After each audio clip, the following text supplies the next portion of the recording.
नमस्कार. Tarun Bharat news bulletin मध्ये आपल्या सर्वांचे स्वागत. आता पाहूया ठळक घडामोडी. ईश्वरपूर नगरपालिकेचे नगराध्यक्ष आनंदराव मलगुंडे यांच्या अपात्रतेला स्थगिती, भाजपाला मोठा धक्का.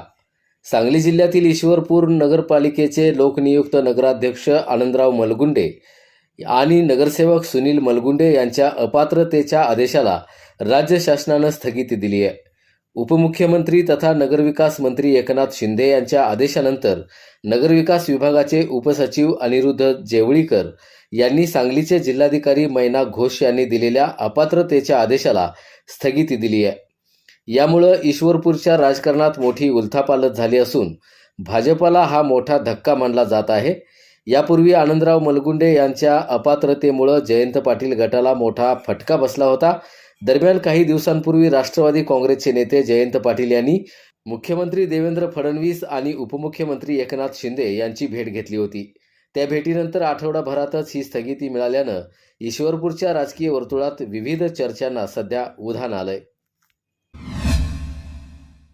मिरजेत MSEB ऑपरेटरच्या खुनाचा अवघ्या 5 तासात उलगडा, दोघे संशयित पोलिसांच्या ताब्यात. सांगलीच्या मिरजमध्ये MSEBच्या कृपामयी सबस्टेशनमधील ऑपरेटरच्या हत्या प्रकरणाचा महात्मा गांधी चौक पोलिसांनी अवघ्या 5 तासात उलगडा केलाय. या प्रकरणी 2 संशयितांना ताब्यात घेण्यात आलं असून किरकोळ वादातून हा खून झाल्याचा प्राथमिक अंदाज पोलिसांनी व्यक्त केलाय. बुधवारी रात्री सबस्टेशनमधील ऑपरेटर रूममध्ये कार्यरत असलेल्या सुधीर पंडित लाटवडे यांच्यावर लोखंडी बारनं हल्ला करून त्यांची हत्या करण्यात आली होती. घटनेची माहिती मिळताच पोलिसांनी तांत्रिक विश्लेषण, CCTV फुटेज आणि गोपनीय माहितीच्या आधारे तपासाची चक्र वेगानं फिरवत अवघ्या 5 तासात सौरभ संतोष निकम आणि विनायक विक्रम सावंत या दोघांना ताब्यात घेतलंय. मृत आणि एका संशयितामध्ये झालेल्या किरकोळ वादातून ही घटना घडल्याचा प्राथमिक तपासात निष्कर्ष समोर आलाय. या प्रकरणाचा पुढील तपास सहाय्यक पोलीस निरीक्षक संदीप शिंदे यांच्या मार्गदर्शनाखाली सुरू आहे.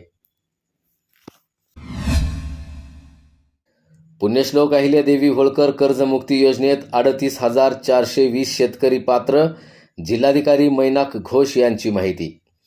सांगली जिल्ह्यात पुण्यश्लोक अहिल्यादेवी होळकर शेतकरी कर्जमुक्ती योजना 2026 अंतर्गत 38,420 शेतकरी पात्र ठरलेत. मात्र यापैकी केवळ 23,669 शेतकऱ्यांनी आधार प्रमाणीकरण पूर्ण केलं असून 14,751 शेतकऱ्यांची प्रक्रिया अद्याप प्रलंबित आहे.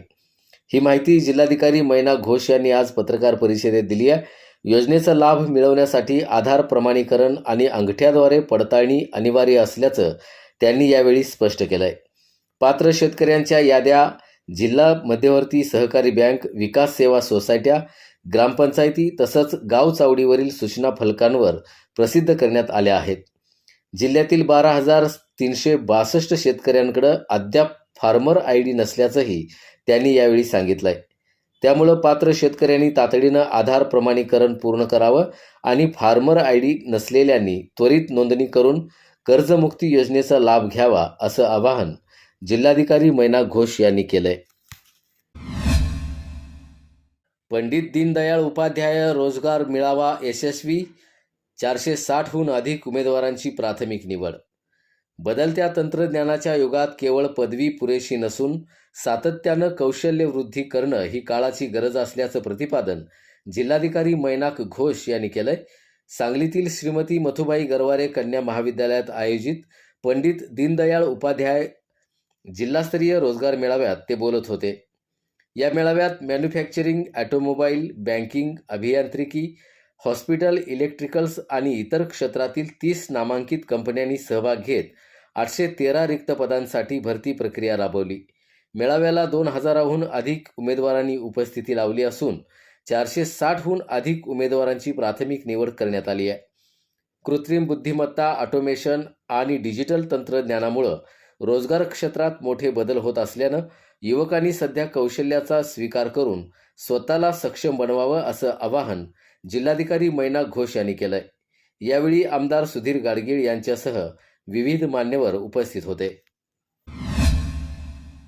बागणीत छत्रपती संभाजी महाराजांच्या पुतळ्याचा मार्ग मोकळा, निर्लेखनास मंजुरी, सरपंच तृप्ती हवालदार यांची माहिती.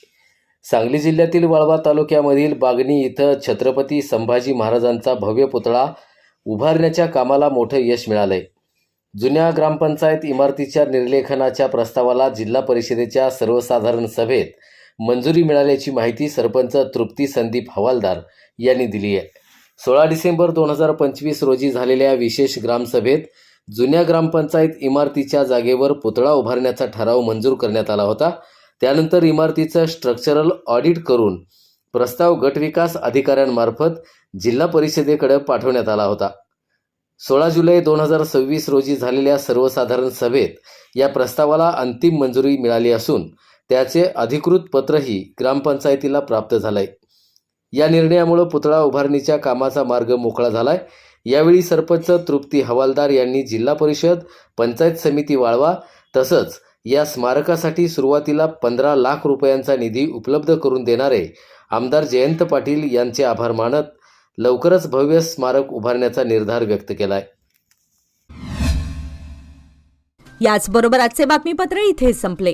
अधिक माहिती आणि ताज्या घडामोडींसाठी पाहत रहा तरुण भारत न्यूज चॅनल. तसेच आमच्या चॅनलला लाईक, शेअर आणि सबस्क्राईब करायला विसरू नका. आणि विश्वासार्ह बातम्यांसाठी दररोज वाचा दैनिक तरुण भारत. धन्यवाद.